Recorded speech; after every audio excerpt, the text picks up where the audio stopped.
നമസ്കാരം. Master K അക്കാഡമിയുടെ പുതിയൊരു ക്ലാസ്സിലേക്ക് ഏവർക്കും സ്വാഗതം. നമ്മളിത് പ്രീവിയസ് ഇയർ ക്വസ്റ്റ്യൻ ആണ് പഠിക്കുന്നത് കേട്ടോ. ജോഗ്രഫിയുടെ പ്രീവിയസ് ഇയർ ക്വസ്റ്റ്യൻ ആണ് നമ്മളിത് നോക്കുന്നത്. നമുക്ക് നോക്കാമേ. ഫസ്റ്റ് ക്വസ്റ്റ്യൻ നോക്കിയേ. പരിക്രമണ തലത്തിൽ നിന്നും ഭൂമിയുടെ അക്ഷാംശ കോണീയ അളവ് എന്നാണ് ചോദിച്ചിരുന്നത്. അളവ് എത്രയാണെന്നാണ് ചോദ്യം. പരിക്രമണ തലത്തിൽ നിന്നും ഭൂമിയുടെ അക്ഷാംശ കോണീയ അളവാണ് 0 ഡിഗ്രി, 90 ഡിഗ്രി, 23 ഡിഗ്രി, 66 ഡിഗ്രി എന്നിങ്ങനെ 4 ഓപ്ഷൻസ് കൊടുത്തിട്ടുണ്ട്. പരിക്രമണ തലത്തിൽ നിന്നുള്ള ഭൂമിയുടെ അക്ഷാംശ കോണീയ അളവ് എത്രയാണെന്ന് ചോദിച്ചാൽ എത്രയാണ്? 66.5 ഡിഗ്രി ആണെന്ന് ഓർത്ത് വെച്ചിരിക്കണം കേട്ടോ. എത്രയാണ്? 66 ഡിഗ്രി ആണെന്ന് ഓർത്ത് വെച്ചിരിക്കണം. ഓക്കെ ആണോ? ശരി. എന്താണ് പരിക്രമണം എന്ന് വെച്ചാൽ? എന്താണ് പരിക്രമണം? ഒന്ന് പറഞ്ഞേ. ദീർഘവൃത്തപാതയിലൂടെയുള്ള ഭൂമിയുടെ ചലനം ഇല്ലേ? അല്ലെങ്കിൽ ദീർഘവൃത്തപാതയിലൂടെ ഭൂമി സൂര്യനെ വലം വെക്കുന്നതിനെയാണ് നമ്മൾ എന്ത് പറയുന്നത്? പരിക്രമണം എന്ന് പറയുന്നത് ഇല്ലേ? പരിക്രമണം എന്ന് പറയുന്നത് ഓർത്ത് വെച്ചിരിക്കണേ. പരിക്രമണ വേഗത എത്രയാണ് ഭൂമിയുടെ? അല്ലെങ്കിൽ എന്താണ് പരിക്രമണത്തിന് ആവശ്യമായ സമയം എത്രയാണ്? ഒരു പരിക്രമണത്തിന് ആവശ്യമായ സമയം എത്രയാണ്? 365 ദിവസം. പറഞ്ഞോളൂ, എത്രയാണ്? 5 മണിക്കൂർ 48 മിനിറ്റ് 45 സെക്കൻഡ് ഇല്ലേ? ഇത്രയാണ് എന്ത് വേണ്ടുന്നത്? ഒരു പരിക്രമണത്തിന് ഭൂമിക്ക് ആവശ്യമായിട്ട് വേണ്ടുന്ന സമയം എന്നത്. ഭൂമിയുടെ പരിക്രമണ വേഗത എത്രയാണെന്ന് ചോദിച്ചാൽ എത്രയാണ്? പരിക്രമണ വേഗത ചോദിച്ചാൽ സെക്കൻഡിൽ പറയുകയാണെങ്കിൽ എത്രയാണ്? 29.8 എന്താണ് കിലോമീറ്റർ ആണ് എന്ത് ഭൂമിയുടെ പരിക്രമണ വേഗത എന്ന് പറയുന്നത് കേട്ടോ. എത്രയാണ്? 29.8 കിലോമീറ്റർ പെർ സെക്കൻഡ് ആണ് എന്ത് പരിക്രമണ വേഗത. ഇനി നമ്മളിതിനെ മണിക്കൂറിലാണ് കണക്കാക്കുന്നതെങ്കിലോ 1,06,000 കേട്ടോ. 1,06,000 കിലോമീറ്റർ പെർ അവർ ആണ് എന്ത് ഭൂമിയുടെ പരിക്രമണ വേഗത എന്ന് ഓർത്ത് വെച്ചിരിക്കണം. ഇനി സെക്കൻഡിലാണെങ്കിൽ 29.8 കിലോമീറ്ററും മണിക്കൂറിലാണെങ്കിൽ 1,06,000 കിലോമീറ്ററുമാണ് എന്ത് ഭൂമിയുടെ പരിക്രമണ വേഗത എന്ന് കൃത്യമായിട്ട് ഓർത്ത് വെച്ചിരിക്കണം കേട്ടോ. പരിക്രമണത്തിന് വേണ്ടുന്ന സമയവും നമ്മളിവിടെ പറഞ്ഞു കഴിഞ്ഞു ഇല്ലേ? അങ്ങനെയാണെങ്കിൽ ഭൂമിയുടെ പാലായന പ്രവേഗമോ എപ്പോഴും ചോദിക്കുന്ന ഒരു ചോദ്യമല്ലേ? ഭൂമിയുടെ പാലായന പ്രവേഗം എന്നത്. ഭൂമിയുടെ പാലായന പ്രവേഗം എത്രയാണെന്ന് ചോദിച്ചാൽ എത്രയാണ്? 11.2 കിലോമീറ്റർ കേട്ടോ. 11.2 കിലോമീറ്റർ പെർ സെക്കൻഡ് ആണ് എന്താ ഭൂമിയുടെ പാലായന പ്രവേഗം എന്നത് ഓർത്ത് വെച്ചിരിക്കണം ഇല്ലേ? ഇനി പരിക്രമണം പറഞ്ഞപ്പോൾ നമ്മൾ ആരെക്കുറിച്ച് പറയണം? ഭ്രമണത്തെക്കുറിച്ച് പറയേണ്ടതായിട്ടുണ്ട് ഇല്ലേ? ഭ്രമണം എന്താണ്? ഭൂമിയിൽ രാത്രിയും പകലും സൃഷ്ടിക്കാൻ കാരണമായിട്ടുള്ള പ്രതിഭാസമാണ് ഇത് ഭ്രമണം എന്ന് പറയുന്നത് ഇല്ലേ? ഭൂമി തന്നെത്താൻ എന്ത് ചെയ്യാണ്? ഇങ്ങനെ കറങ്ങുകയാണ്. അതിനെയാണ് എന്ത് പറയുന്നത്? ഭ്രമണം എന്ന് പറയുന്നത് ഇല്ലേ? ശരി. ഒരു ഭ്രമണം പൂർത്തിയാക്കാൻ വേണ്ടത് അല്ലെങ്കിൽ എന്താണ് ഭ്രമണ വേഗത എത്രയാണ്? ഭൂമിയുടെ ഭ്രമണ വേഗത എത്രയാണെന്ന് വെച്ചാൽ എത്രയാണ്? 1667 കിലോമീറ്റർ ആണ് എന്ത് ഭൂമിയുടെ ഭ്രമണ വേഗത എന്നതുകൂടി ഒന്ന് ഓർത്ത് വെച്ചിരിക്കണം കേട്ടോ. ഭൂമിയുടെ ഭ്രമണ വേഗത എത്രയാണെന്ന് വെച്ചാൽ എത്രയാണ്? 1667 കിലോമീറ്റർ പെർ അവർ ആണ് എന്ത് ഭൂമിയുടെ ഭ്രമണ വേഗത എന്നുകൂടി ഒന്ന് ഓർത്ത് വെച്ചിരിക്കണം. ഓക്കെ ആണോ? ഇത്രയും കാര്യങ്ങൾ ഓക്കെ ആണോ? പരിക്രമണവുമായി ബന്ധപ്പെട്ട കുറച്ച് കാര്യങ്ങളൊക്കെ ഇവിടെ പറഞ്ഞിട്ടുണ്ട്. അതൊക്കെ ഒന്ന് ഓർത്ത് വെച്ചിരിക്കണം. ഓക്കെ ആണേ? അടുത്ത ക്വസ്റ്റ്യനിലേക്ക് പോകാമേ. അടുത്ത ക്വസ്റ്റ്യൻ നോക്കിയേ. ഉൾനാടൻ ജലപാതകൾ രാജ്യത്തിൻ്റെ സാമ്പത്തിക വളർച്ചയെ ത്വരിതപ്പെടുത്തുന്നു. ദേശീയ ജലപാത 4 ഇവയിൽ ഏതൊക്കെ സ്ഥലങ്ങളെയാണ് ബന്ധിപ്പിച്ചിരിക്കുന്നത്? എപ്പോഴും വളരെ ഇമ്പോർട്ടൻ്റ് ആയിട്ട് വരുന്നൊരു മേഖലയാണ് ഇത്, ദേശീയ ജലപാത എന്നൊരു മേഖല അല്ലേ? NW നാഷണൽ വാട്ടർ വേസ് അല്ലേ? 1 തൊട്ട് എന്താണ് നമുക്കൊരു മിനിമം ഒരു 9 വരെയൊക്കെ എന്ത് ചെയ്യണം? പഠിക്കേണ്ടതായിട്ടുണ്ട് അല്ലേ? അപ്പം നമുക്ക് ദേശീയ ജലപാത ആദ്യം ഇവിടെ കൊടുത്തിരിക്കുന്ന 4നെ പറ്റിയാണ്. ഹാൽഡിയ അലഹബാദ് ആണോ, കാക്കിനഡ പുതുച്ചേരി ആണോ, ബ്രാഹ്മണി മഹാനദി ഡെൽറ്റ ആണോ, കൊല്ലം കോട്ടപ്പുറം ആണോ എന്നൊക്കെയാണ് ഇവിടെ ചോദിച്ചിരിക്കുന്നത് അല്ലേ? അപ്പൊ ദേശീയ ജലപാത 4 കണക്ട് ചെയ്യുന്നത് കാക്കിനഡ പുതുച്ചേരിയാണ് കേട്ടോ. കാക്കിനഡ പുതുച്ചേരിയാണ് എന്ത് ചെയ്യുന്നത്? ദേശീയ ജലപാത 4 ബന്ധിപ്പിക്കുന്നതെന്ന് ഓർത്ത് വെച്ചിരിക്കണം കേട്ടോ. ദേശീയ ജലപാത 1 മുതൽ ഒന്ന് ഓർത്ത് നോക്കിയേ. എല്ലാവർക്കും അറിയാവുന്നല്ലേ? ദേശീയ ജലപാത 1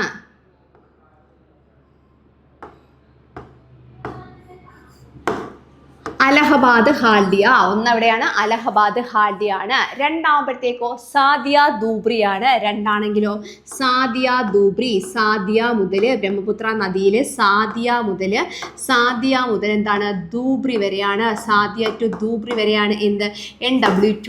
ഇനി NW3 ആണെങ്കിലോ കൊല്ലം കോട്ടപ്പുറമാണ്. NW3 ആണെങ്കിലോ കൊല്ലം കോട്ടപ്പുറമാണ്. NW4 ഇവിടെ പറഞ്ഞു ഇല്ലേ? ദേശീയ ജലപാത 4 കാക്കിനഡ പുതുച്ചേരിയാണെന്ന് പറഞ്ഞു. NW5 ആണെങ്കിലോ ബ്രാഹ്മണി മഹാനദി ഡെൽറ്റ കേട്ടോ. ഏതാണ്? ബ്രാഹ്മണി മഹാനദി ഡെൽറ്റയിലാണ് കാണപ്പെടുന്നത്. എന്ത് മഹാനദി ഡെൽറ്റയെ തമ്മിൽ ബന്ധിപ്പിക്കുന്നതാണ് NW5 എന്ന് പറയുന്നത് കേട്ടോ. National waterways 5. ദേശീയ ജലപാത 5.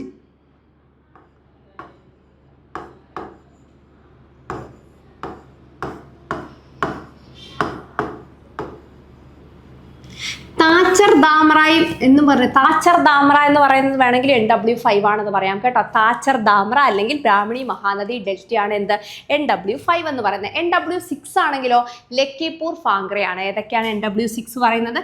NW6 ആണെങ്കിലോ ലക്കിപൂർ ഫാങ്ക്രയാണ് എന്ത് NW6 പറയുന്നതെന്ന് ഓർത്ത് വെച്ചിരിക്കണം കേട്ടോ. ഇനി NW8ഉം 9ഉം കൂടി പഠിച്ചു വെച്ചിരിക്കണം കേട്ടോ. 8ഉം 9ഉം കേരളത്തിലാണ് കടന്നു പോകുന്നത് കേട്ടോ. അതായത് നമ്മുടെ ആലപ്പുഴ ജില്ലയെ ചങ്ങനാശ്ശേരിയുമായി ബന്ധിപ്പിക്കുന്ന ബന്ധിപ്പിക്കുന്ന NW8ഉം ആലപ്പുഴയെ കോട്ടയം ജില്ലയുമായി ബന്ധിപ്പിക്കുന്ന NW9ഉം ഇത്രയും കൂടി ഇതിനകത്ത് ഓർത്ത് വെച്ചിരിക്കണം. അപ്പോൾ ഇവിടെ ഒന്നെന്താണ് അലഹബാദ് ഹാൽഡിയ, 2 ആണെങ്കിലോ സാദ്യ ദൂബ്രി, 3 ആണെങ്കിൽ കൊല്ലം കോട്ടപ്പുറം, 4 കാക്കിനട പുതുച്ചേരി, 5 താച്ചർ ദാമറ, 6 ലക്കിപൂർ ഫാങ്ക്ര, 8 ആണെങ്കിൽ ഏതാണെന്ന് പറഞ്ഞു ആലപ്പുഴ ചങ്ങനാശ്ശേരി, 9 ആണെങ്കിൽ ആലപ്പുഴ കോട്ടയം. ഓക്കെ ആണോ? ഇത്രയുമാണ് ദേശീയ ജലപാതയുമായി ബന്ധപ്പെട്ട് അറിഞ്ഞിരിക്കേണ്ട ഏറ്റവും അടിസ്ഥാനപരമായ കാര്യങ്ങൾ. ഓക്കെ ആണല്ലോ? ശരി, അടുത്ത ക്വസ്റ്റ്യൻ ഒന്ന് നോക്കാം.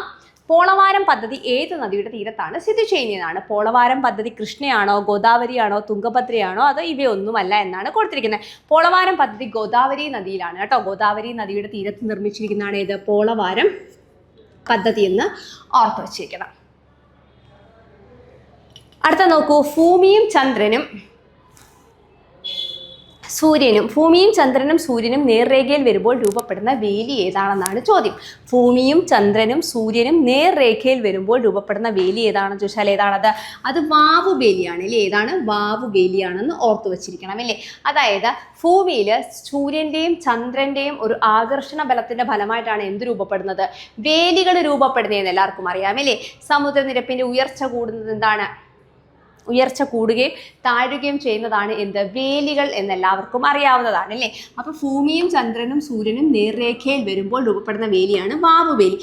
ഒരു വേലി രൂപപ്പെടാൻ ഭൂമിയിൽ ഏറ്റവും കൂടുതൽ, അതായത് സൂര്യനെക്കാട്ടിലും എന്താണ് ഭൂമിയിൽ ഒരു ബലം ചെലുത്തുന്ന ആൾ ആരാണെന്ന് ചോദിച്ചാൽ ആരാണ്? അത് ചന്ദ്രനാണ് കേട്ടോ. അതായത് സൂര്യനെക്കാട്ടിലും ഭൂമിയിൽ ആ ഒരു ബലം, അതായത് ഒരു വേലി രൂപപ്പെടാനുള്ള ബലം ചെലുത്തുന്നത് ആരാണെന്ന് വെച്ചാൽ ആരാണത്? ചന്ദ്രനാണെന്ന് കൂടി ഒന്ന് ഓർത്ത് വെച്ചിരിക്കണം കേട്ടോ. ഒരു വേലിയേറ്റവും വേലി ഇറക്കവും എന്താണെന്ന് വെച്ച് കഴിഞ്ഞാൽ എന്താണ്? ഒരു സമുദ്രനിരപ്പിൻ്റെ ഉയർച്ചയെ നമ്മൾ വേലിയേറ്റമെന്നും സമുദ്രനിരപ്പിൻ്റെ താഴ്ചയെ നമ്മൾ വേലി ഇറക്കവും എന്നാണ് പറയുന്നത്. ഓർത്ത് വെച്ചിരിക്കണം. ഓക്കെ ആണോ? 2 വേലികൾക്കിടയിലുള്ള സമയം എത്രയാണെന്ന് ചോദിച്ചാൽ എത്ര സമയമാണ്? 12 മണിക്കൂർ 25 മിനിറ്റ് ആണ് കേട്ടോ. 2 വേലികൾക്കിടയിലുള്ള സമയം 12 മണിക്കൂർ 25 മിനിറ്റ് ആണെന്ന് കൂടി ഒന്ന് ഓർത്ത് വെച്ചിരിക്കണം. ഓക്കെ ആണോ? ഇത്രയും കാര്യങ്ങൾ. അടുത്ത ക്വസ്റ്റ്യനിലേക്ക് പോകാമല്ലോ. അടുത്ത ക്വസ്റ്റ്യൻ നോക്കിയേ.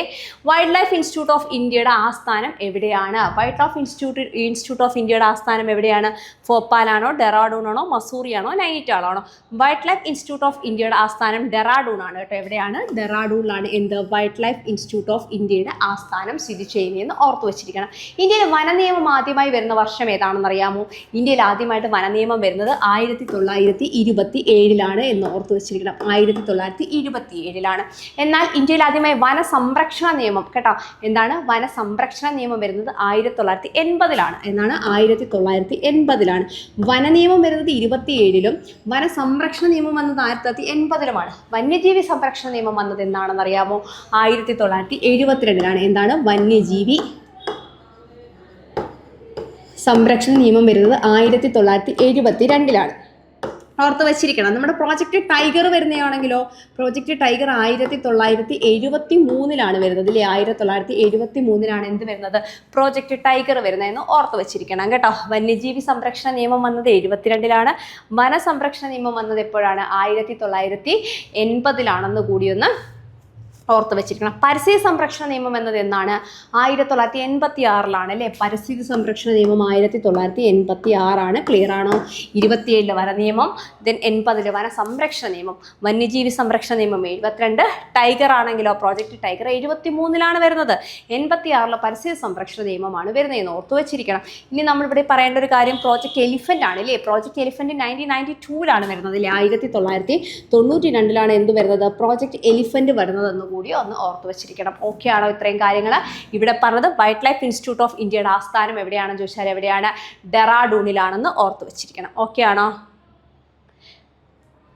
അടുത്ത നോക്കിയേ, മണ്ണിനത്തെ പറ്റിയാണ് അല്ലേ. ഖാദർ ഏത് മണ്ണിന്റെ വകഭേദമാണ് എന്നാണ് ചോദിച്ചിരിക്കുന്നത്. ഖാദർ എന്നത് നമ്മുടെ എക്കൽ മണ്ണിന്റെ വകഭേദമാണ് അല്ലേ. കരിമണ്ണ്, എക്കൽ മണ്ണ്, വനമണ്ണ്, ലവണമണ്ണ് 4 ഓപ്ഷൻസ് കൊടുത്തിട്ടുണ്ട്. അതിനകത്ത് നമ്മുടെ എക്കൽ മണ്ണുണ്ട്. എക്കൽ മണ്ണിന്റെ വകഭേദമാണ് ഏത്? ഖാദർ എന്ന് ഓർത്തു വെച്ചിരിക്കണം കേട്ടോ. എക്കൽ മണ്ണിന്റെ വകഭേദമാണ് എന്ത്? ഖാദർ. അപ്പൊ നിങ്ങൾ മണ്ണുമായി ബന്ധപ്പെട്ട് മണ്ണ് ദിനം എന്നാണ്? മണ്ണ് ദിനം ഏതാണ്? ഡിസംബർ 5 ആണ് അല്ലേ. ഡിസംബർ 5 ആണ് എന്ത്? മണ്ണ് ദിനം എന്ന് ഓർത്തു വെച്ചിരിക്കണം. മണ്ണ് രൂപപ്പെടുന്ന പ്രോസസ്സിനെ വിളിക്കുന്ന പേരെന്താണ്? പെഡോജെനസിസ് എന്നാണ് അല്ലേ. മണ്ണ് രൂപപ്പെടുന്ന പ്രോസസ്സ് ഏതാണെന്ന് വെച്ചാൽ പെഡോജെനസിസ് കേട്ടോ. പെഡോജെനസിസ് എന്നാണ് മണ്ണ് രൂപപ്പെടുന്ന പ്രോസസ്സിനെ വിളിക്കുന്ന പേര്. മണ്ണിനെ കുറിച്ചുള്ള പഠനമാണെങ്കിലോ പെഡോളജി ഇല്ലേ. മണ്ണിനെ കുറിച്ചുള്ള പഠനം എന്താണ്? പെഡോളജി ആണെന്ന് ഓർത്തു വെച്ചിരിക്കണം. ഡിസംബർ 5 ആണ് എന്ത്? മണ്ണ് ദിനം. പെഡോജെനസിസ് മണ്ണ് രൂപപ്പെടുന്ന പ്രോസസ്സ് ചോദിച്ചു കഴിഞ്ഞാൽ ഏതാണ്? അത് പെഡോജെനസിസ് ആണ്. മണ്ണിനെ കുറിച്ചുള്ള പഠനമാണെങ്കിലോ പെഡോളജി ആണെന്ന് കൂടി ഒന്ന് ഓർത്ത് വെച്ചിരിക്കണം അല്ലേ. നമ്മുടെ ഇന്ത്യയിൽ കാണപ്പെടുന്ന മണ്ണിനകത്ത് 40% മണ്ണും ഏതാണ്? എക്കൽ മണ്ണാണ് കേട്ടോ. എക്കൽ മണ്ണാണ്. നദികൾ ഒഴുക്കിക്കൊണ്ടുവരുന്ന അവസാദങ്ങളൊക്കെ അടിഞ്ഞു കൂടി രൂപപ്പെടുന്ന മണ്ണാണേത്? വളരെയധികം എന്താണ് സമ്പുഷ്ടമായിട്ടുള്ള മണ്ണാണേത്? എക്കൽ മണ്ണെന്ന് പറയുന്നത്.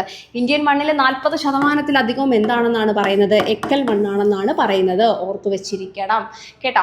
എക്കൽ മണ്ണിനെ പഴയ എക്കൽ മണ്ണെന്നും പുതിയ എക്കൽ മണ്ണെന്നും നമുക്ക് രണ്ടായിട്ട് തരംതിരിക്കാം. പുതിയ എക്കൽ മണ്ണിനെ നമ്മൾ ഖാദർ എന്നും പഴയ എക്കൽ മണ്ണിനെ നമ്മൾ ഭങ്കർ എന്നുമാണ് വിളിക്കുന്നത്. അപ്പൊ ഖാദർ എന്താണ്? പുതിയ എക്കൽ മണ്ണാണ്. പുതിയ എക്കൽ മണ്ണിനെ നമ്മൾ എന്താണ് വിളിക്കുന്നത്? ഖാദർ എന്നാണ്. പഴയ എക്കൽ മണ്ണാണെങ്കിലോ ഭങ്കർ ആണ് എന്ന് ഓർത്തു വെച്ചിരിക്കണം. നെക്സ്റ്റ് ക്വസ്റ്റ്യൻ നോക്കിയേ, അന്തരീക്ഷ ആർദ്രത അളക്കുന്ന ഉപകരണം ഏതാണ്? അന്തരീക്ഷത്തിന്റെ ആർദ്രത അളക്കാനുള്ള ഉപകരണം ഹൈഗ്രോമീറ്റർ ആണോ, അനിമോമീറ്റർ ആണോ, വിൻഡ്മെയിൻ ആണോ, തെർമോമീറ്റർ ആണോ? തെർമോമീറ്റർ എല്ലാം നമുക്ക് നന്നായിട്ട് അറിയാം അല്ലേ. എന്താണ്? അന്തരീക്ഷത്തിന്റെ ആർദ്രത അളക്കുന്ന ഉപകരണമാണേത്? ഹൈഗ്രോമീറ്റർ. ഏതാണ്? ഹൈഗ്രോമീറ്റർ ആണ് എന്ത്? അന്തരീക്ഷത്തിന്റെ ആർദ്രത അളക്കുന്നത്. അപ്പം അനിമോമീറ്റർ എന്ത് അളക്കാനുള്ളതാണ്? അനിമോമീറ്റർ എന്താണ്? കാറ്റളക്കാൻ വേണ്ടിയാണ് അല്ലേ. എന്താണ്? കാറ്റിന്റെ തീവ്രത. കാറ്റിന്റെ തീവ്രത അളക്കുന്ന ഒരു ഉപകരണമാണ് ഇത്? അനിമോമീറ്റർ. വിൻഡ്മെയിനും എന്താണ്? കാറ്റുമായി ബന്ധപ്പെട്ടതാണ്. വിൻഡ്മെയിൻ എന്താണ്? കാറ്റിന്റെ ദിശ അറിയുന്ന ഒരു ഉപകരണമാണ് ഇത്? വിൻഡ്മെയിൻ. കാറ്റിന്റെ ദിശ അറിയാനുള്ള ഒരു ഉപകരണമാണ് ഇത്? വിൻഡ്മെയിൻ. Next one is thermometer. നമുക്ക് എല്ലാവർക്കും അറിയാം. താപനില അറിയാനായിട്ട് ഉപയോഗിക്കുന്ന ഒരു ഉപകരണമാണ് ഇത്? നമ്മളുടെ തെർമോമീറ്റർ. ഓക്കെ ആണല്ലോ. ശരി. അപ്പോൾ ഇവിടുത്തെ ചോദ്യം എന്തായിരുന്നു? അന്തരീക്ഷ ആർദ്രത അളക്കുന്ന ഉപകരണം ഏതാണെന്ന് ചോദിച്ചാൽ ഏതാണ്? ഹൈഗ്രോമീറ്റർ ആണ്. നെക്സ്റ്റ് വൺ, ഇന്ത്യയിൽ ധരാതലീയ ഭൂപടങ്ങൾ നിർമ്മിക്കുന്ന ഔദ്യോഗിക ഏജൻസിയായ സർവേ ഓഫ് ഇന്ത്യയുടെ ആസ്ഥാനം എവിടെയാണെന്നാണ് ചോദ്യം. അപ്പം ഇന്ത്യയിൽ ധരാതലീയ ഭൂപടങ്ങൾ നിർമ്മിക്കുന്നത് ആരാണെന്ന് വെച്ചാൽ ആരാണ്? സർവേ ഓഫ് ഇന്ത്യ ആണ്. എന്താണ് ധരാതലീയ ഭൂപടങ്ങൾ? ടോപ്പോഗ്രാഫിക് മാപ്സ് എന്ന് പറയും ഇല്ലേ. അതായത് എന്താണ്? ഭൂപ്രതലങ്ങളുടെ ചിത്രീകരണമാണ് ധരാതലീയ ഭൂപടങ്ങൾ കൊണ്ട് എന്ത് ചെയ്യുന്നത്? ഉദ്ദേശിക്കുന്നത്. അപ്പം നമ്മൾ നോക്കാം, ധരാതലീയ ഭൂപടങ്ങൾ നിർമ്മിക്കുന്നത് ഏതാണ്? സർവേ ഓഫ് ഇന്ത്യ ആണെന്ന് പറഞ്ഞു. സർവേ ഓഫ് ഇന്ത്യയുടെ ആസ്ഥാനം എവിടെയാണെന്ന് നോക്കിയേ. ന്യൂഡൽഹി ആണോ, കൊൽക്കത്തയാണോ, മുംബൈ ആണോ, ഡെറാഡൂൺ ആണോ? സർവേ ഓഫ് ഇന്ത്യയുടെ ആസ്ഥാനം എവിടെയാണെന്ന് ചോദിച്ചാൽ എവിടെയാണ്? ഡെറാഡൂണിലാണ് എന്ത്? സർവേ ഓഫ് ഇന്ത്യയുടെ ആസ്ഥാനം എന്ന് ഓർത്തു വെച്ചിരിക്കണം കേട്ടോ. അപ്പം ഞാൻ ചോദിക്കട്ടെ, ഇന്ത്യയിലെ ധരാതലീയ ഭൂപടങ്ങളെ നമ്മൾ വിളിക്കുന്ന പേരെന്താണെന്ന് അറിയാമോ? സർവേ ഓഫ് ഇന്ത്യ ഭൂപടങ്ങൾ എന്നാണ്. എന്താണ്? സർവേ ഓഫ് ഇന്ത്യ ഭൂപടങ്ങൾ എന്നാണ് ഇന്ത്യയിലെ ധരാതലീയ ഭൂപടങ്ങളെ വിളിക്കുന്നതെന്ന് ഓർത്തു വെച്ചിരിക്കണം കേട്ടോ. സർവേ ഓഫ് ഇന്ത്യയുടെ ആസ്ഥാനം എവിടെയാണെന്ന് പറഞ്ഞു? ഡെറാഡൂൺ ആണെന്ന് പറഞ്ഞു. ഇനി ഇന്ത്യയിലെ സർവേ ഓഫ് ഇന്ത്യ നിർമ്മിക്കുന്ന ധരാതലീയ ഭൂപടങ്ങളുടെ തോതുകൾ കൃത്യമായിട്ട് പഠിച്ചു വെച്ചിരിക്കണം. എപ്പോഴും ചോദിക്കുന്ന എന്നാണ് ഇത്? തോതുകൾ എന്ന് പറയുന്നത്. നോക്കാം. 1,00,000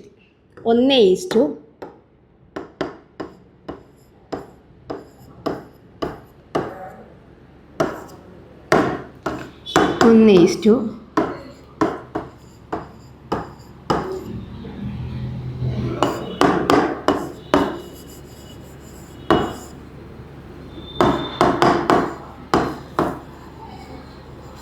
നോക്കിയേ, 1:10 ലക്ഷം കേട്ടോ. ഒരു തോത് ഏതാണ്? 1:10 ലക്ഷം എന്നതാണ് ഒരു തോത്. മറ്റൊരു തോത് ഏതാണെന്ന് നോക്കിയേ. 1:2,50,000. 2,50,000. മൂന്നാമതൊരു തോത് നോക്കിയേ. 1:50,000. അടുത്ത എന്താണ്? 1:25,000. ഇങ്ങനെ 4 തോതുകളിലാണ് എന്ത്? സർവേ ഓഫ് ഇന്ത്യ ധരാതലീയ ഭൂപടങ്ങൾ നിർമ്മിക്കുന്നതെന്ന് ഓർത്തു വെച്ചിരിക്കണം. അപ്പം നമ്മുടെ സർവേ ഓഫ് ഇന്ത്യ ധരാതലീയ ഭൂപടങ്ങൾ നിർമ്മിക്കുന്ന 4 തോതുകൾ ഏതൊക്കെയാണെന്ന് വെച്ചാൽ ഏതാണ്? 1:10 ലക്ഷം, 1:25 ലക്ഷം, 1:50,000, 1:25,000 എന്നിങ്ങനെ 4 തോതുകളിലാണ് നമ്മുടെ സർവേ ഓഫ് ഇന്ത്യ എന്ത് നിർമ്മിക്കുന്നത്? ധരാതലീയ ഭൂപടങ്ങൾ നിർമ്മിക്കുന്നത്. മറന്നു പോകരുത് കേട്ടോ. സർവേ ഓഫ് ഇന്ത്യയുടെ ആസ്ഥാനം എവിടെയാണെന്ന് ചോദിച്ചാൽ എവിടെയാണ്? ഡെറാഡൂണിലാണ്. നെക്സ്റ്റ് വൺ നോക്കിയേ, ആൻഡമാൻ ദ്വീപുകളെയും നിക്കോബാർ ദ്വീപുകളെയും ഇല്ലേ, നമ്മുടെ ഒരു യൂണിയൻ ടെറിട്ടറി, നമ്മുടെ ഒരു UT ആണ് ഏത്, ആൻഡമാൻ നിക്കോബാർ ഇല്ലേ, അതിനകത്ത് രണ്ട് ദ്വീപുകളാണ്, ആൻഡമാൻ ദ്വീപുകളും നിക്കോബാർ ദ്വീപുകളും. ഈ ദ്വീപുകളെ തമ്മിൽ വേർതിരിക്കുന്ന ചാനൽ ഏതാണെന്നാണ് ചോദിച്ചിരിക്കുന്നത് കേട്ടോ. 20 ഡിഗ്രി ഉണ്ട്, 9 degree, 10 degree, 12 degree. Andaman Nicobar ദ്വീപുകളെ വേർതിരിക്കുന്നത് 10 ഡിഗ്രി ചാനലാണെന്ന് ഓർത്തു വെച്ചിരിക്കണം. ഏത് ചാനലാണ്? 10 ഡിഗ്രി ചാനലാണ് എന്ത്, ആൻഡമാൻ നിക്കോബാർ ദ്വീപുകളെ വേർതിരിക്കുന്നതെന്ന് ഓർത്ത് വെച്ചിരിക്കണം. അപ്പോൾ 8 ഡിഗ്രി ചാനലും 9 ഡിഗ്രി ചാനലൊക്കെ ഉണ്ട് ഇല്ലേ, 8 ഡിഗ്രി ചാനലുണ്ട്, 9 ഡിഗ്രി ചാനലുണ്ട്. 8 ഡിഗ്രി ചാനൽ എന്തിനെയൊക്കെയാണ് തരംതിരിക്കുന്നത്, 9 ഡിഗ്രി ചാനൽ എന്തിനെയാണ് തരംതിരിക്കുന്നത്? 8 ഡിഗ്രി ചാനൽ എന്ന് വെച്ച് കഴിഞ്ഞാൽ നമ്മുടെ ലക്ഷദ്വീപിനെ മിനിക്കോയി ദ്വീപുമായിട്ട് തരംതിരിക്കുന്ന ഒരു ചാനലാണ് ഇത്, 8 ഡിഗ്രി ചാനൽ. ലക്ഷദ്വീപിനെ മിനിക്കോയി ദ്വീപുമായിട്ട് തരംതിരിക്കുന്നതാണ് ഏത്, 8 ഡിഗ്രി ചാനൽ. ഇനി മിനിക്കോയെ മാൽദീവ്സുമായിട്ട് വേർതിരിക്കുന്നതാണ് ഏത്,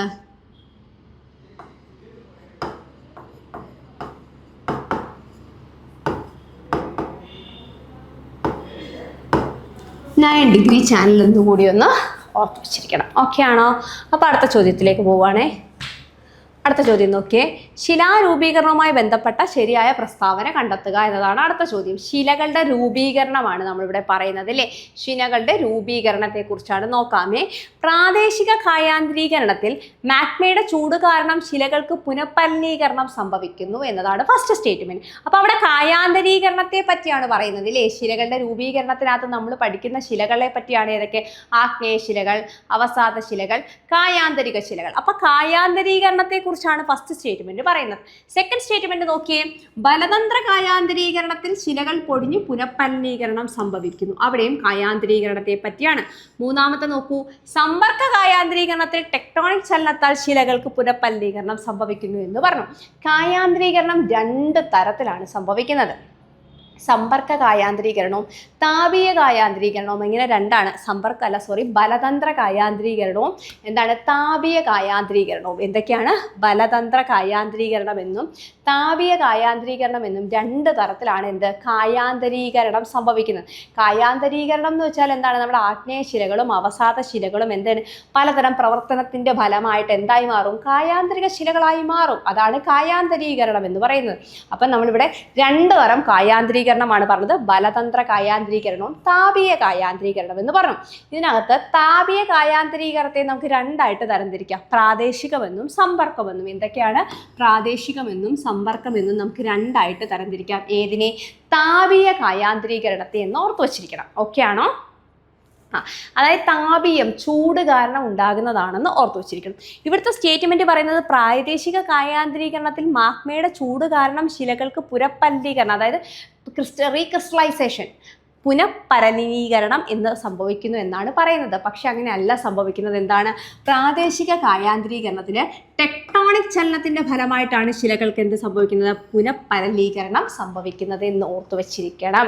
അപ്പോൾ ഓർക്കണം, സമ്പർക്ക കായാന്തരീകരണത്തിലാണ് എന്ത്, മാഗ്മയുടെ ചൂട് കൊണ്ട്, സമ്പർക്ക കായാന്തരീകരണത്തിൽ മാഗ്മയുടെ ചൂട് കാരണമാണ് എന്ത് ചെയ്യുന്നത്, ശിലകൾക്ക് ക്രിസ്റ്റലൈസേഷൻ സംഭവിക്കുന്നത് എന്ന് ഓർത്തു വെച്ചിരിക്കണം. അപ്പോൾ ഇതിനകത്ത് ശരിയായ ഒരു സ്റ്റേറ്റ്മെന്റ് 2 മാത്രമാണ്. അതായത് ബലതന്ത്ര കായാന്തരീകരണത്തിൽ ശിലകൾ പൊടിഞ്ഞിട്ട് എന്ത് സംഭവിക്കുന്നു, ബലതന്ത്രം, അതായത് ആ ഒരു ബലത്താൽ, ആ ഒരു പ്രഷറിൽ എന്ത് ചെയ്യുകയാണ് അവിടെ സംഭവിക്കുന്നത്, ശിലകൾ പൊടിഞ്ഞ് എന്താണ്, റീക്രിസ്റ്റലൈസേഷൻ അല്ലെ പുനഃപലനീകരണം സംഭവിക്കുന്നു എന്നത് ഓർത്തു വെച്ചിരിക്കണം. അപ്പോൾ ഇവിടെ സ്റ്റേറ്റ്മെന്റ് ബി മാത്രമാണ് എന്ത്, ശരിയായിട്ടുള്ളത് കേട്ടോ. ഇവിടെ കൊടുത്തിരിക്കുന്ന തെറ്റാണ്. ആൻസർ ബി ആണ്. 2 മാത്രമാണ് ഇവിടെ ശരിയായിട്ടുള്ള സ്റ്റേറ്റ്മെന്റ് എന്ന് ഓർക്കണം. ഇവിടെ നിങ്ങൾ ഓർക്കണം, എന്താണ് നമ്മളിവിടെ പറഞ്ഞത്, എന്താണ്, കായാന്തരീകരണം 2 തരത്തിലാണ്, ബലതന്ത്രം, താപീയം. താപീയത്തെയാണ് നമ്മൾ പ്രാദേശികം, സമ്പർക്കം എന്നിങ്ങനെ 2ആയിട്ട് തരംതിരിച്ചത്. ഇതിനകത്ത് പ്രാദേശികം എങ്ങനെയാണ് ഉണ്ടായത്, ടെക്ടോണിക് ചലനത്താലാണ്. സമ്പർക്കം ഉണ്ടായതാണെങ്കിലോ മാഗ്മയുടെ ചൂട് കാരണമാണ് ഉണ്ടായതെന്ന് ഓർത്തു വെച്ചിരിക്കണം കേട്ടോ. അപ്പം അതും കൂടി ഒന്ന് ഓർത്തു വെച്ചിരിക്കണം. നെക്സ്റ്റ് വൺ നോക്കിയേ, മഹാരാഷ്ട്രയിലെ റോഹ മുതൽ കർണാടകയിലെ മംഗലാപുരം വരെ സഞ്ചാരപാതയുള്ള കൊങ്കൺ റെയിൽവേ പിന്നിടുന്ന നദികളുടെ എണ്ണം എത്രയാണെന്നാണ് ചോദ്യം. കൊങ്കൺ റെയിൽവേ പിന്നിടുന്ന നദികളുടെ എണ്ണം 146 നദികളാണ് കേട്ടോ. എത്രയാണ്? 146 നദികൾ പിന്നിട്ടാണ് എന്ത് ചെയ്യുന്നത്, നമ്മുടെ കൊങ്കൺ റെയിൽവേ എവിടേക്ക് വരുന്നത്, ഈ റോഹ മുതൽ മംഗലാപുരം വരെ വരുന്നതെന്ന് ഓർത്തു വെച്ചിരിക്കണം. നെക്സ്റ്റ് വൺ, ലോകത്തിലെ ഏറ്റവും ഉയരം കൂടിയ റെയിൽവേ ആർച്ച് ബ്രിഡ്ജ്, റെയിൽവേ കമാന പാലം ഏത് നദിക്ക് മുകളിലാണ്? നമ്മൾ ഇടയ്ക്ക് കറണ്ടായിട്ടൊക്കെ പഠിച്ചു വന്നാണെന്ത്, ലോകത്തിലെ ഏറ്റവും വലിയ റെയിൽവേ പാലം അല്ലെങ്കിൽ റെയിൽവേ ആർച്ച് ബ്രിഡ്ജ് വരുന്നത്, റെയിൽവേ കമാന പാലം വരുന്നത് ഏത് നദിയിലാണെന്നാണ്? നോക്കിയേ, സത്ലജ് ആണോ, ചെനാബാണോ, രവിയാണോ, സിന്ധു ആണോ? ചെനാബ് നദിയിലാണ് കേട്ടോ, ചെനാബ് നദിയിലാണെന്ന് ഓർത്ത് വെച്ചിരിക്കണം. ഇല്ലേ, ഇവിടെ കൊടുത്തിരിക്കുന്നതെല്ലാം സിന്ധുവിൻ്റെ പോഷക നദികളാണെന്ന് ഓർത്ത് വെച്ചിരിക്കണം. സിന്ധു നദി 2880 കിലോമീറ്റർ ദൈർഘ്യമുള്ള നമ്മുടെ സിന്ധു നദി വെറും 709 കിലോമീറ്റർ മാത്രമേ എന്ത് ചെയ്യുന്നുള്ളൂ, ഇന്ത്യയിലൂടെ ഒഴുകുന്നുള്ളൂ. ഇല്ലേ, 709 കിലോമീറ്റർ മാത്രമേ ഇന്ത്യയിലൂടെ ഒഴുകുന്നുള്ളൂ. ആ സിന്ധു നദിയുടെ പോഷക നദികളാണ് ഏത്? സിന്ധുവിൻ്റെ ചലം, ചിനാബ്, രവി, ബിയാസ്, സത്ലജ്. ഏതൊക്കെയാണ്? ചലം, ചെനാബ്, രവി, ബിയാസ്, സത്ലജ്. ഇല്ലേ, 5 പോഷക നദികൾ ആർക്കുണ്ട്? സിന്ധുവിനുണ്ടെന്ന് ഓർത്ത് വെച്ചിരിക്കണം. ഈ സിന്ധുവിൻ്റെ ഏറ്റവും വലിയ പോഷക നദിയാണ് ആര്? ചിനാബ് എന്ന് ഓർക്കണം. സിന്ധുവിൻ്റെ ഏറ്റവും വലിയ പോഷക നദി ഏതാണെന്ന് ചോദിച്ചാൽ ഏതാണ്? അത് ചിനാബാണ്. സിന്ധുവിൻ്റെ ഏറ്റവും ചെറിയ പോഷക നദി ഏതാണെന്ന് ചോദിച്ചു കഴിഞ്ഞാൽ ഏതാണ്? ബിയാസ് ആണെന്ന് ഓർത്ത് വെച്ചിരിക്കണം. അപ്പം ചിനാബ് എന്താണ്? വലുതാണ്. സത്ലജ് അല്ലേ വലുത്? ചിനാബാണേ. ചെറുതാണെങ്കിൽ ഏതാണ്? ബിയാസ് ആണ്. സിന്ധുവിൻ്റെ ഏറ്റവും ചെറിയ പോഷക നദി ഏതാണെന്ന് ചോദിച്ചാൽ ഏതാണത്? ബിയാസ് ആണ്. ഓക്കെ, ക്ലിയർ ആണോ? അപ്പം അടുത്ത പറയട്ടെ. നോക്കിയേ, ഏറ്റവും കൂടുതൽ ജലബാഷ്പം അടങ്ങിയിരിക്കുന്ന അന്തരീക്ഷ മണ്ഡലം ഏതാണെന്നാണ് ചോദ്യം. ഏറ്റവും കൂടുതൽ ജലബാഷ്പം അടങ്ങിയിരിക്കുന്ന അന്തരീക്ഷ മണ്ഡലം ഏതാണ് എന്നതാണ് ചോദ്യം. നോക്കിയേ, ഏറ്റവും കൂടുതൽ ജലബാഷ്പം അടങ്ങിയിരിക്കുന്ന അന്തരീക്ഷ മണ്ഡലം ടോപ്പോസ്ഫിയർ ആണോ, മീസോസ്ഫിയർ ആണോ, സ്ട്രാറ്റോസ്ഫിയർ ആണോ, ഓസോൺ പാളിയാണോ എന്നതാണ് കേട്ടോ. ഇങ്ങനൊരു മണ്ഡലം കൂടിയില്ല അല്ലേ, ഇതൊരു പാളിയാണ്. അപ്പം നമുക്ക് ഇവിടെ നിന്ന് മാത്രം നോക്കിയാൽ മതി. നിങ്ങളൊന്ന് ഓർത്ത് വെച്ചിരിക്കണം, ജലബാഷ്പം ഏറ്റവും കൂടുതലായിട്ടുള്ളത് ടോപ്പോസ്ഫിയറിലാണ്. എവിടെയാണ്? നമ്മുടെ ജീവൻ നിലനിൽക്കുന്ന മണ്ഡലമായ ഏറ്റവും താഴത്തെ മണ്ഡലമായ ടോപ്പോസ്ഫിയർ ആണ് കേട്ടോ. ടോപ്പോസ്ഫിയറിലാണ് എന്ത് സ്ഥിതി ചെയ്യുന്നത്? ഏറ്റവും കൂടുതൽ ജലബാഷ്പം സ്ഥിതി ചെയ്യുന്നതെന്ന് ഓർത്ത് വെച്ചിരിക്കണം. ഓർഡർ അറിയാമോ? ഏറ്റവും താഴത്തേതാണ് ഇത്? ടോപ്പോസ്ഫിയർ, സ്ട്രാറ്റോസ്ഫിയർ,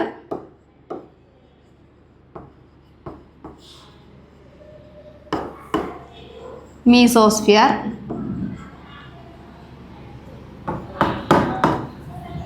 തെർമോസ്ഫിയർ, എക്സോസ്ഫിയർ. ഇതിൽ സ്ട്രാറ്റോസ്ഫിയറിന്റെ ഭാഗമാണ് എന്ത്? ഓസോൺ പാളി എന്നും ഓർത്ത് വെച്ചിരിക്കണം കേട്ടോ. Troposphere, stratosphere, mesosphere, thermosphere and exosphere കേട്ടോ. വളരെ വിശാലമായിട്ട് പഠിക്കേണ്ട ഒന്നാണ് ഇത് അന്തരീക്ഷ മണ്ഡലങ്ങൾ എന്ന് പറയുന്നത് എന്ന് ഓർത്ത് വെച്ചിരിക്കണം.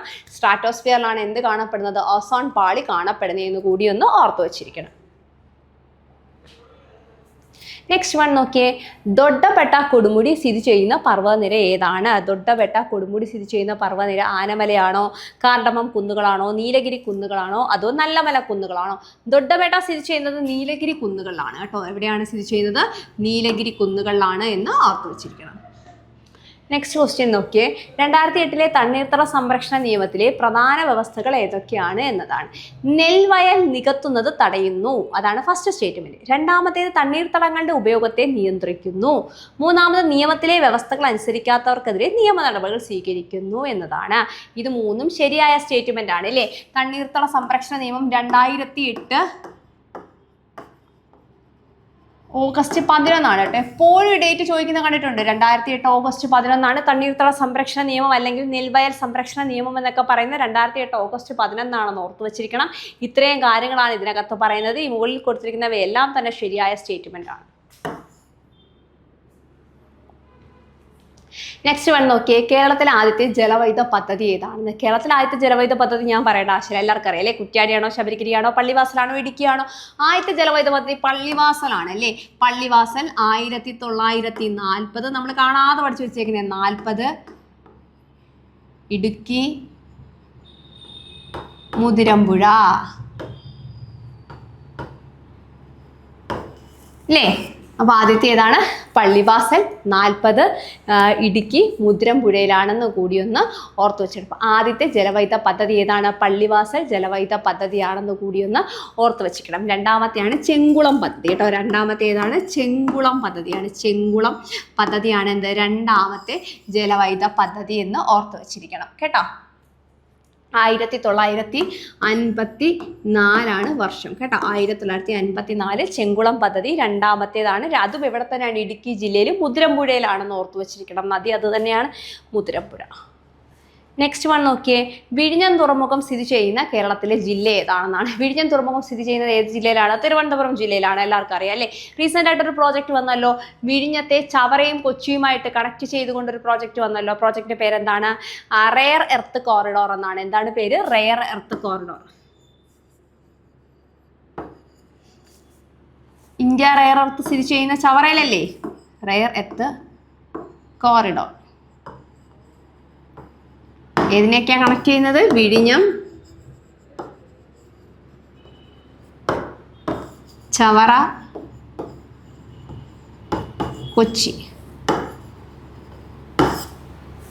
വിഴിഞ്ഞം, ചവറ, കൊച്ചിയെ കണക്ട് ചെയ്തുകൊണ്ടാണ് റെയർ എർത്ത് കോറിഡോർ പോകുന്നത്. നെക്സ്റ്റ് വൺ നോക്കിയേ, കേരളത്തിലെ നിത്യഹരിത വനം ഏതാണെന്നാണ്. എല്ലാവർക്കും അറിയാവുന്നതാണ് അല്ലേ. ഏതാണ്? വളരെ സിമ്പിളായിട്ടുള്ള ക്വസ്റ്റ്യൻസ് ആണ് നമ്മൾ ഇന്ന് ഓടിക്കുന്നത്. ഏതാണ് കേരളത്തിലെ നിത്യഹരിത വനം? ഏതാണെന്ന് വെച്ചാൽ ഏതാണ്? സൈലന്റ് വാലിയാണ് അല്ലേ. സൈലന്റ് വാലിയാണ് കേരളത്തിലെ നിത്യഹരിത വനം എന്ന് കൂടിയൊന്ന് ഓർത്ത് വെച്ചിരിക്കണം കേട്ടോ. പാത്രക്കടവ് പദ്ധതി എവിടെയാണ്? പാത്രക്കടവ് പദ്ധതി എവിടെയാണെന്ന് ചോദിച്ചാൽ എവിടെയാണ്? സൈലന്റ് വാലിയിലാണ് അല്ലേ. നദി ഏതാണ്? പാത്രക്കടവ് പദ്ധതിയുമായി ബന്ധപ്പെട്ട നദി ഏതാണ്? കുന്തിപ്പുഴയാണ് അല്ലേ. കുന്തിപ്പുഴ ഏറ്റവും മലിനീകരണം കുറഞ്ഞിട്ടുള്ള ഒരു നദിയാണ്. ഏത്? കുന്തിപ്പുഴ അല്ലേ. പാത്രക്കടവ് പദ്ധതി വരാൻ ഇരുന്നത് എവിടെയാണെന്ന് ചോദിച്ചാൽ എവിടെയാണ്? കുന്തിപ്പുഴയിലാണ്. ഈ പദ്ധതി വന്നിട്ടൊന്നുമില്ല അല്ലേ. അപ്പോൾ പാത്രക്കടവ് പദ്ധതിയുമായി ബന്ധപ്പെട്ട് എന്താണ്? മലിനീകരണ ഭീഷണി ഉണ്ടായാലോ എന്ന് പേടിച്ചിട്ടാണ് എന്താ പാത്രക്കടവ് പദ്ധതി അവസാനിപ്പിച്ചത്. അതുകൊണ്ട് ഇപ്പം അങ്ങനെ ഒരു പദ്ധതി ഇല്ല. പക്ഷെ പദ്ധതി വരാനായിട്ട് പ്രക്ഷോഭമൊക്കെ നടന്ന സ്ഥലം എവിടെയാണെന്ന് ചോദിച്ചാൽ കുന്തിപ്പുഴയാണ്. സൈലന്റ് വാലിയാണെന്ന് ഓർത്ത് വെച്ചിരിക്കണം കേട്ടോ. അപ്പോൾ ചോദിക്കട്ടെ, സൈലന്റ് വാലിയെ കേരള സ്റ്റേറ്റ് ദേശീയോദ്യാനമായിട്ട് പ്രഖ്യാപിച്ച വർഷം എന്നാണ്? കേരള സ്റ്റേറ്റ് ദേശീയോദ്യാനമായി പ്രഖ്യാപിച്ചത് 1980-ലാണ്. ഇനി നമ്മുടെ കേന്ദ്രം ദേശീയോദ്യാനമായിട്ട് പ്രഖ്യാപിച്ച വർഷം 1984 നവംബർ 15 ഓർത്ത് വെച്ചിരിക്കണേ. 1984 നവംബർ 15. ഇനി എന്താണ്?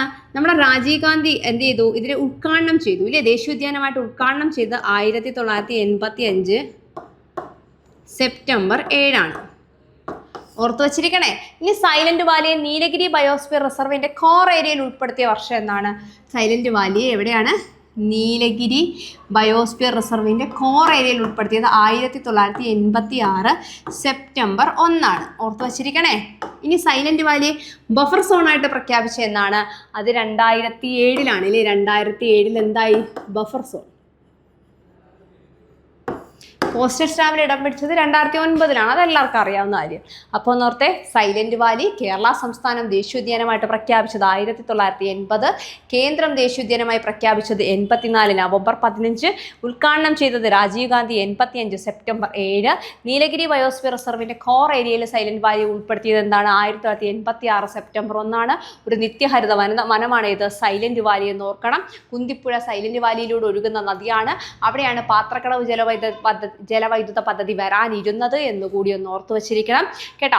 ഈ പാത്രക്കടവ് ജലവൈദ്യുത പദ്ധതി വരുന്നതിനെതിരെ പ്രക്ഷോഭം നടത്തിയ സംഘടന ഏതാന്ന് വെച്ചാൽ ഏതാണ്? കേരള ശാസ്ത്ര സാഹിത്യ പരിഷത്താണെന്ന് കൂടി ഒന്ന് ഓർത്തു വെച്ചിരിക്കണം. കേരള ശാസ്ത്ര സാഹിത്യ പരിഷത്താണെന്ന് കൂടി ഒന്ന് ഓർത്തു വെച്ചിരിക്കണം. ഓക്കെ ആണേ. നെക്സ്റ്റ് വൺ നോക്കിയേ, ദക്ഷിണ ഭഗീരഥി എന്നറിയപ്പെടുന്ന നദി ഏതാണ്? ദക്ഷിണ ഭഗീരഥി എന്നറിയപ്പെടുന്ന നദി ഏതാണ്? നമ്മുടെ പമ്പാ നദിയാണ് അല്ലേ. പമ്പാ നദിയാണ് എങ്ങനെ അറിയപ്പെടുന്നത്? ദക്ഷിണ ഭഗീരഥി എന്നറിയപ്പെടുന്നത്. അപ്പോൾ ആ മഞ്ചേശ്വരം പുഴയ്ക്ക് എന്താണ് പ്രത്യേകത? കേരളത്തിലെ ഏറ്റവും ചെറിയ നദിയാണ് ഏത്? മഞ്ചേശ്വരം പുഴ. ഒരു നദി എന്ന് വെച്ച് കഴിഞ്ഞാൽ എന്താണ്? കേരളത്തിലെ കോൺസെപ്റ്റ് അനുസരിച്ച് അല്ലെങ്കിൽ കേരളത്തിലെ എന്താണ് നദീജല നിയമം അനുസരിച്ച് 15 കിലോമീറ്റർ കൂടുതൽ നീരൊഴുക്കുള്ള നദിയെ നമുക്ക് എന്ത് വിളിക്കാം? നദി എന്ന് വിളിക്കാം കേട്ടോ. 15 കിലോമീറ്റർ കൂടുതലുള്ള ഒരു ഒഴുക്കിനെ അല്ലെങ്കിൽ ഒരു അരുവിയെ നമുക്ക് എന്ത് വിളിക്കാം? നദി എന്ന് വിളിക്കാം. അതിൻ്റെ വെച്ച് നോക്കിക്കഴിഞ്ഞാൽ കേരളത്തിലെ ഏറ്റവും ചെറിയ നദി എന്ന് പറയുന്നത് മഞ്ചേശ്വരം പുഴയാണ്. എത്രയാണ്? 16 കിലോമീറ്റർ ആണ് എന്ത്? മഞ്ചേശ്വരം പുഴ കേട്ടോ. 16 കിലോമീറ്റർ ആണെന്ന് ഓർത്ത് വെച്ചിരിക്കണം. പമ്പാ നദി ഒഴുകുന്നത് പത്തനംതിട്ട ഇല്ലേ. പത്തനംതിട്ടയിലൂടെയാണ് കൂടുതലായിട്ടും എന്ത് ചെയ്യുന്നത്? പമ്പാ നദി ഒഴുകുന്നത്. ഇനി അടുത്ത പാമ്പാർ നദി. പാമ്പാർ എന്താണ്? പാമ്പാർ. നമ്മുടെ കിഴക്കോട്ടൊഴുകുന്ന കേരളത്തിലെ 3 നദികളാണ് കബനി, ഭവാനി, പാമ്പാർ എന്നത് അല്ലേ. കബനി, ഭവാനി, പാമ്പാർ. കബനി വയനാട്ടിലൂടെ ഒഴുകുമ്പോൾ ഭവാനി പാലക്കാടൂടെ ഒഴുകുന്നു. പാമ്പാർ ആണെങ്കിലോ ഇടുക്കി ജില്ലയിലൂടെയാണ് ഒഴുകുന്നത്. ഇതിലൂടെയാണ്? ഇടുക്കി ജില്ലയിലൂടെയാണ് ഒഴുകുന്നതെന്ന് ഓർത്ത് വച്ചിരിക്കണം അല്ലേ. കേരളത്തിലൂടെ ഒഴുകുന്ന ദൈർഘ്യം വെറും 25 കിലോമീറ്റർ ആണ് എന്ത് ചെയ്യുന്നത്, പാമ്പാർ കേരളത്തിലൂടെ ഒഴുകുന്നതെന്ന് ഓർത്ത് വച്ചിരിക്കണം. ഓക്കെ ആണോ? അടുത്ത അയിരൂർ പുഴ. നെക്സ്റ്റ് വൺ നോക്കിയേ. കണ്ടൽക്കാടുകളെ സംബന്ധിച്ച് താഴെ കൊടുത്തിരിക്കുന്ന പ്രസ്താവനകളിൽ ശരിയായത് തിരഞ്ഞെടുക്കുക എന്നതാണ് പറയുന്നത്. കണ്ടൽക്കാടുകളെ സംബന്ധിച്ച് നോക്കാം. തീരപ്രദേശത്തെ മണ്ണ് പിടിച്ചു നിർത്തുന്നു. ശരിയല്ലേ? ആണ്. കണ്ടൽക്കാടുകൾ തീരപ്രദേശത്തെ മണ്ണ് ഒലിച്ചു പോകാതെ പിടിച്ചു നിർത്തുന്നു. സുനാമിയെ തടയുന്നുണ്ട്. ഓ അടിപൊളി, സുനാമിയെ തടയുന്നുണ്ട്. ശരിയാണ്. അടുത്ത നോക്കിയേ. മത്സ്യസമ്പത്ത് കുറയാൻ കാരണമാകുന്നു. അങ്ങനെ ഒരു കാര്യം നമ്മൾ എവിടെയും കേട്ടിട്ടില്ല അല്ലേ. കണ്ടൽ വനങ്ങൾ എന്ത് ചെയ്യുന്നില്ല, മത്സ്യസമ്പത്തിനെ ബാധിക്കുന്നില്ല. അപ്പം അത് തെറ്റാണ്. അപ്പം 1ഉം 2ഉം ആണ് എന്ത് ശരിയായ സ്റ്റേറ്റ്മെന്റ്. സി, ഓപ്ഷൻ സി ആണ് എന്ത് ശരിയായ സ്റ്റേറ്റ്മെന്റ്. നെക്സ്റ്റ് വൺ നോക്കാം. നോക്കിയേ. കാരക്കോറം പർവ്വതനിരയുമായി ബന്ധപ്പെട്ട ശരിയായ പ്രസ്താവന ഏതാണ്? കാരക്കോറം പർവ്വതനിര നോക്കാം. കാരക്കോറം പർവ്വതനിരയിലാണ് ഗോഡ്വിൻ ഓസ്റ്റിൻ സ്ഥിതി ചെയ്യുന്നത് എന്നതാണ് ഓപ്ഷൻ എക്കകത്ത് കൊടുത്തിരിക്കുന്നത്. ഇന്ത്യൻ ഉപഭൂഖണ്ഡത്തിലെ ഏറ്റവും ഉയരം കൂടിയ കൊടുമുടി ഗോഡ്വിൻ ഓസ്റ്റിൻ ആണ് എന്ന് 2ാമത്തെ സ്റ്റേറ്റ്മെന്റ് പറയുന്നു. 3ാമത്തെ സ്റ്റേറ്റ്മെന്റ് കാരക്കോറം പർവ്വതനിരയുടെ തുടർച്ചയായി ടിബറ്റിലെ കൈലാസ പർവ്വനിരകൾ എന്നിങ്ങനെ 3 സ്റ്റേറ്റ്മെന്റ് ഇല്ലേ. 1ാമത്തെ സ്റ്റേറ്റ്മെന്റ് ശരിയാണ്. കാരക്കോറം പർവ്വനിരയിലാണ് ഗോഡ്വിൻ ഓസ്റ്റിൻ സ്ഥിതി ചെയ്യുന്നത്. എല്ലാവർക്കും അറിയാവുന്ന കാര്യമാണ്. കാരക്കോറം പർവ്വനിര ഇന്ത്യൻ ഉപഭൂഖണ്ഡത്തിലെ ഏറ്റവും ഉയരം കൂടിയ കൊടുമുടി ഏതാണ്? ഗോഡ്വിൻ ഓസ്റ്റിൻ ആണോ? അല്ല അല്ലേ, അത് എവറസ്റ്റ് ആണ് അല്ലേ. അപ്പം എന്താണ്? ഇത് തെറ്റായ സ്റ്റേറ്റ്മെന്റ് ആണ്. കാരക്കോറം പർവ്വനിരയിലെ തുടർച്ചയായ ടിബറ്റിലെ കൈലാസ പർവ്വനിരകൾ എന്നുള്ളത് ശരിയായ സ്റ്റേറ്റ്മെന്റ് ആണ്. അപ്പോൾ ഇവിടെ 1ഉം 3ഉമാണ് ശരിയായിട്ടുള്ളത് എന്ന് ഓർത്തു വെച്ചിരിക്കണം. നെക്സ്റ്റ് വൺ നോക്കിയേ. തന്നിരിക്കുന്നവയിൽ ഉപദ്വീപീയ നദികളുമായി ബന്ധപ്പെട്ട് ശരിയായ പ്രസ്താവനയാണ് ചോദിച്ചിരിക്കുന്നത്. ശരിയായ പ്രസ്താവനകൾ.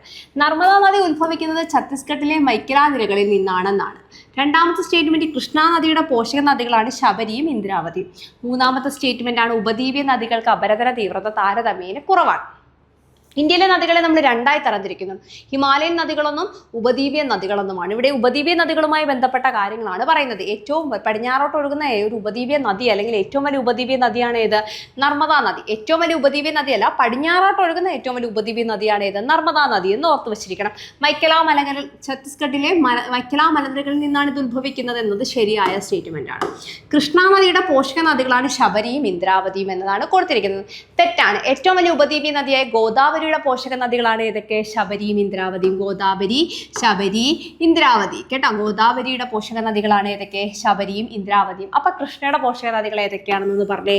കൃഷ്ണയുടെ ആണെങ്കിലോ തുംഗഭദ്ര, ഭീമ, കൊയ്ന, ഇതൊക്കെയാണ് കൃഷ്ണയുടെ പോഷക നദികൾ കേട്ടോ. ഭീമ, കൊയ്ന, തുംഗഭദ്രയൊക്കെ ആരുടെ പോഷക നദികളാണ്? കൃഷ്ണയുടെ പോഷക നദികളാണ്. ഇവിടെ പറഞ്ഞത് ശബരിയും ഇന്ദ്രാവതിയും ആരുടേതാണ്? അത് ഗോദാവരിയുടെ പോഷക നദികളാണ്. ഇത് തെറ്റാണ്. അപ്പം 3ാമത് നോക്കി. ഉപദ്വീപീയ നദികൾക്ക് അപരദന തീവ്രത താരതമ്യേന കുറവാണ്. ശരിയാണ്.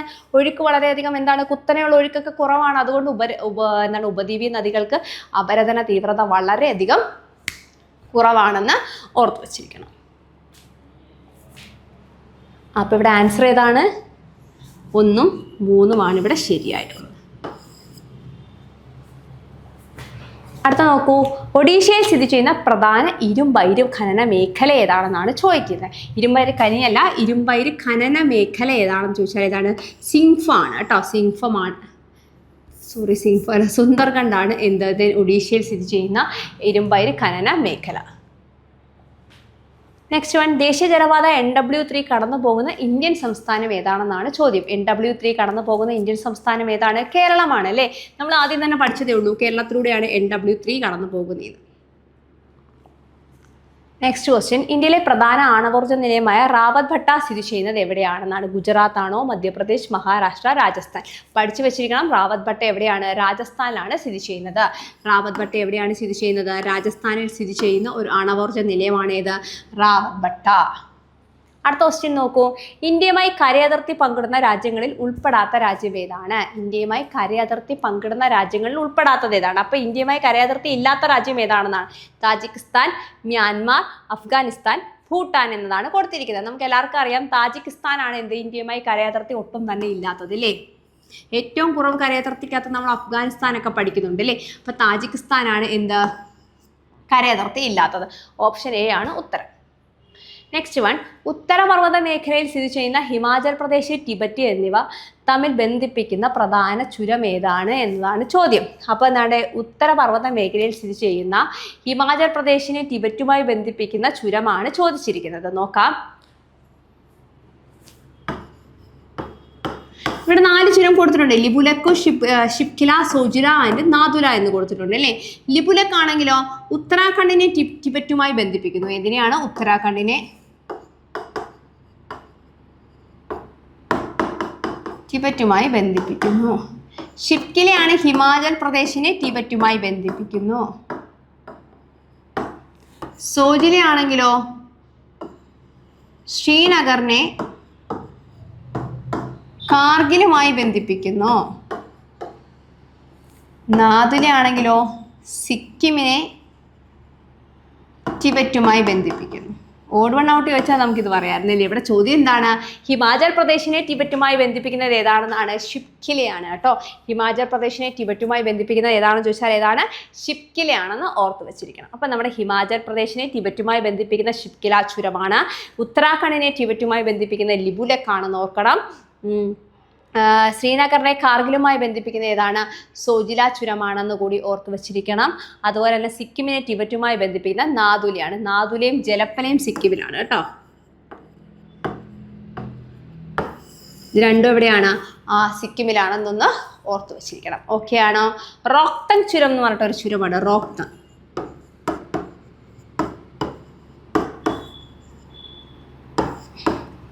റോക്തങ് ചുരം എന്ന് വെച്ചാൽ ലാഹുൽ സ്പിതി താഴ്വരകളെ ടിബറ്റുമായി ബന്ധിപ്പിക്കുന്നതാണ് ഏത്? റോക്തങ് ചുരം എന്ന് കൂടി ഒന്ന് ഓർത്ത് വെച്ചിരിക്കണം കേട്ടോ.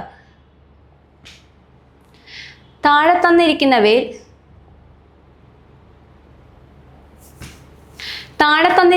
കിഴക്കൻ തീരസമതല പ്രദേശത്തിന്റെ സവിശേഷതകൾ ഏതാണ് എന്നാണ് ചോദ്യം. കിഴക്കൻ തീരസമതലം ഇല്ലേ. കിഴക്കൻ തീരസമതലം. അപ്പം നമ്മൾ ആദ്യം കിഴക്ക് ഏതാന്ന് ആലോചിക്കണം. ഇതാണ് കിഴക്ക്. North, south, west. നോക്കാം. കായലുകളും അഴിമുഖങ്ങളും കാണപ്പെടുന്നുണ്ട് കിഴക്കൻ തീരസമതലങ്ങളിൽ നിന്നാണ് പറയുന്നത്. അടുത്തത് ഡെൽറ്റ രൂപീകരണം നടക്കുന്നുണ്ട് കിഴക്കൻ തീരസമതലങ്ങളിൽ. രണ്ടാമത്തെ സ്റ്റേറ്റ്മെന്റ്.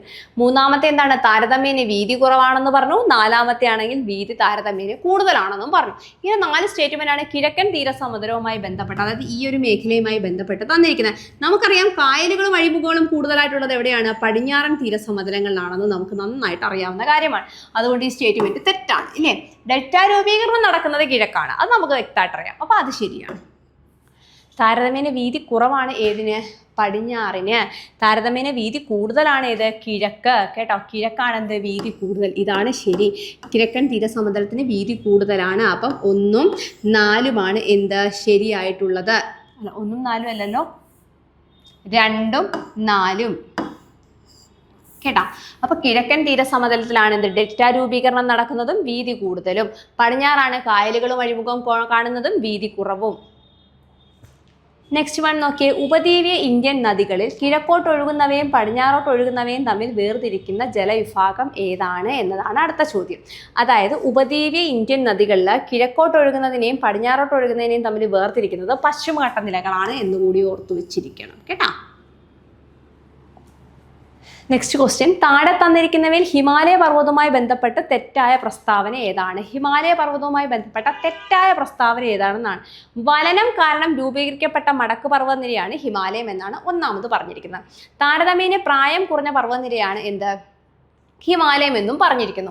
സംയോജക സീമയിലാണ് രൂപം കൊണ്ടതെന്ന് പറയുന്നു. സംയോജക സീമ ഇല്ലേ, നമുക്കറിയാം വിയോജക സീമ, ഛേദക സീമ. അതിനകത്ത് സംയോജക സീമ, അതായത് 2 പാളികൾ കൂട്ടിയിടിച്ചാണ് എന്ത് ചെയ്യുന്നിരിക്കുന്നത്? ഇതുണ്ടായിരിക്കുന്നത് എന്നാണ് പറഞ്ഞിരിക്കുന്നത്. ഇവയൊന്നുമല്ല എന്നും ഒരു ഓപ്ഷൻ കൊടുത്തിട്ടുണ്ട്. ഇതിൽ തെറ്റായതാണ് ചോദിച്ചിരിക്കുന്നത്. നമുക്ക് നന്നായിട്ടറിയാം ഏറ്റവും പ്രായം കുറഞ്ഞ പർവ്വതനിരയാണ് ഏത്? ഹിമാലയ പർവ്വതനിര അല്ലേ. വലനം കൊണ്ടാണ് ഇത് എന്ത് ചെയ്തിരിക്കുന്നത്? രൂപീകരിക്കപ്പെട്ടിരിക്കുന്നത് എന്ന് പറഞ്ഞു. സംയോജക സീമകൾ രൂപപ്പെട്ടാണ്, അത് 2 പാളികൾ കൂട്ടിയിടിച്ചിട്ടാണ് എന്ത് ചെയ്തിരിക്കുന്നത്, ഹിമാലയം രൂപപ്പെട്ടിരിക്കുന്നതെന്ന് പറയാം. അപ്പോൾ ഇവ മൂന്നും ശരിയാണ്. അപ്പോൾ ഇവയൊന്നുമല്ല എന്നതാണ് എന്ത് ഉത്തരം. ആൻസർ ഡി ആണെന്ന് കൂടി ഓർത്ത് വെച്ചിരിക്കണം. വളരെ സിമ്പിളായിട്ടുള്ള കുറച്ച് ക്വസ്റ്റ്യൻസ് ആണ് നമ്മളിന്ന് നോക്കിയത്.